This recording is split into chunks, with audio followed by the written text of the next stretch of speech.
Hi అండి, welcome back to my channel. అందరూ ఎలా ఉన్నారు? నేను బాగున్నానండి. ఇది వచ్చేసి మన స్పెషల్ ఈరోజు మటన్ దాల్చా అండి. చాలా సింపుల్ అండ్ ఈజీగా ఎలా చేసుకోవాలో చూపిస్తానండి. మా నాన్న స్పెషల్ కర్రీ అని చెప్పాలి ఇది.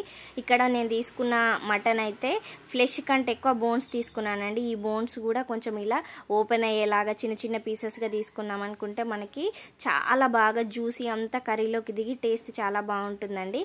సో అందులోకి ఇప్పుడు ఒక ఆనియన్, టొమాటోస్ తీసుకున్నానండి. మీరు కావాలనుకుంటే ఇందులో చింతపండు కూడా యూజ్ చేయొచ్చు. నేను చింతపండు స్కిప్ చేయాలని టొమాటోస్ అయితే తీసుకున్నాను.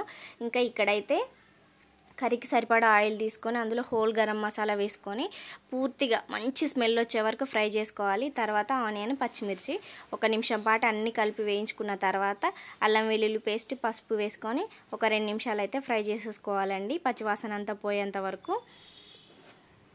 ఈ మటన్ దాల్చా కొంచెం ప్రాసెస్ డిఫరెంట్గా ఉన్నా కూడా టేస్ట్ చాలా చాలా బాగుంటుందండి. చిన్నపిల్లలకి జలుబు అయినప్పుడు చల్లటి వాతావరణానికి మంచి కర్రీ అని చెప్పాలండి.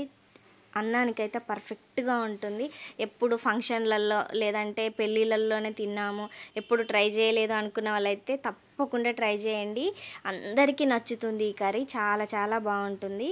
సో ఇప్పుడు ఇంకా మనం మటన్ యాడ్ చేసుకొని ఒక 4 to 5 మినిట్స్ వరకు ఆయిల్లో ఫ్రై చేసుకోవాలండి. పచ్చివాసన పోవాలి. అలాగే ముక్కలు కూడా కొంచెం ఆయిల్ను పీల్చుకొని ఫ్రై అయినాయి అంటే మనకి కర్రీలోకి టేస్టీగా పీల్చుకున్న ఆయిల్ అంతా తర్వాత కుక్కర్ విజిల్స్ పెట్టిన తర్వాత రిలీజ్ అవుతుంది కదా, అది చాలా టేస్టీగా ఉండాలంటే ఇలా మనకి ఆయిల్లో అనేది ఫ్రై అవ్వడం మెయిన్.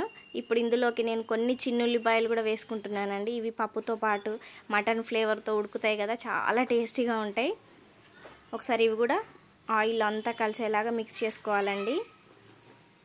ఈ మటన్ దాల్చాలోకి ఫ్లెష్ ముక్కలు ఎక్కువ తీసుకోకుండా ఓన్లీ బోన్స్తో చేసినా కూడా చాలా చాలా బాగుంటుందండి. సో ఇక్కడ నేను గరం మసాలా, ధనియాల పొడి, కారం అయితే వేసుకున్నాను. కొంచెం మసాలాలు ఎక్కువగానే పడతాయండి, పప్పు వేస్తాం కదా, మళ్ళీ కర్రీ అంతా చప్పగా అయిపోకుండా ఉండడానికి కొంచెం ఎక్కువ క్వాంటిటీలోనే తీసుకోవాలి. ఇంక ఇప్పుడు 1 నిమిషం పాటు వేయించుకున్న తర్వాత మనం కట్ చేసి పెట్టుకున్న టొమాటోస్ అయితే వేసుకోవాలండి. 1 నిమిషం ఫ్రై అయిపోయిన తర్వాత మనం ఆల్రెడీ ఉడికించి పెట్టుకున్న పప్పు ఉంటే అది యాడ్ చేసుకోవాలి. లేదంటే మీరు నానబెట్టిన పప్పు ఇప్పుడైనా వేసుకోవచ్చు, మీ ఇష్టం అండి, మీకు ఎలా వీలైతే అలా చేసుకోవచ్చు. ఇప్పుడు ఇంకా వాటరు మీకు ఎంత పలచగా కావాలి ప్లస్ మటన్ ఉడకడానికి ఎంత వాటర్ పడుతుందో కొంచెం ఒక ఐడియాతోని వాటర్ అనేది యాడ్ చేసుకోండి. నాకు మరీ పలచగా అవసరం లేదు కాబట్టి సో విజిల్స్ పెట్టిన తర్వాత నేనైతే ఒక 8 విజిల్స్ పెట్టాను. ఈ కన్సిస్టెన్సీ సరిపోతుందండి. మళ్ళీ ఒకసారి ఒక 2 నిమిషాలు ఫ్లేమ్ ఆన్ చేసి ఇంకేమైనా పల్చగా అనిపిస్తే మీరు మళ్ళీ కుక్ చేసుకుంటే సరిపోతుంది ఒక 2 నిమిషాలు. ఇది తినేటప్పుడు మనం దాల్ యాడ్ చేసాం కాబట్టి ఇంకా చిక్కగా అవుతుంది, చూసుకోవాలి కన్సిస్టెన్సీ. ఇంత సరిపోతుందండి. 1 నిమిషం పాటు అలా ఉడికించి ఫైనల్గా కొత్తిమీర యాడ్ చేసుకుంటే సూపర్ టేస్టీ మటన్ దాల్చా అయితే రెడీ అండి.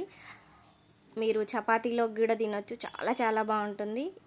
అస్సలు ఎప్పుడు చేయలేదు అనుకునే వాళ్ళు ఒకసారి తప్పకుండా ట్రై చేయండి, మీకైతే చాలా చాలా నచ్చుతుంది ఈ రెసిపీ. అంతే, ఎంతో టేస్టీగా ఉండే మటన్ దాల్చా అయితే రెడీ అయిపోయిందండి. మా నాన్న చిన్నప్పుడు ఇలాగే చేసేవాళ్ళు, ఫ్లెష్ అంతా ఒకరోజు కర్రీ చేసి మళ్ళీ నెక్స్ట్ ఇలా బోన్స్తో చేసేవాడు, అందుకని 2 వెరైటీ